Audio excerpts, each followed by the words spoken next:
ও মা, কিছু খেতে ফেতে দাও গো। কোথায় গেলে গো? আওয়াজ দিচ্ছি, সাড়া দিচ্ছ না। কি এগুলো? লুচি? না না, লুচি তরকারি? না, তাহলে ফুচকা কি? ফুচকা। উড়ি সাবাস। এটা এ কোথায় তো বসাই বলতো? ফুচকা না, এ তো মানে কি বলবো আর, কিছু ভাষা আর পাচ্ছি না। বন্ধুরা, এটা কি ফুচকা মনে হচ্ছে বলুন তো? আরে এটা কোথায় রাখবো? জল দিয়ে পড়বে তো। এখানে রাখো না। ধর দেখি একটা প্লেট আনি। এটা টক জল। হ্যাঁ, বাহ। দাঁড়া দাঁড়া, আস্তে ধর। দেখুন, প্লেট আনি একটা। একদম টক জলটা পুরো শান্ত হয়ে আছে। এক্ষুনি একে জাগানো হবে, দেখবেন।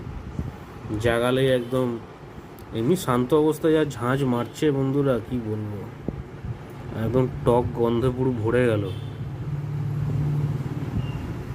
এখানে বসা, এটার মধ্যে বসা, ব্যাস। বন্ধুদেরকে বলছি এখন এটা শান্ত হয়ে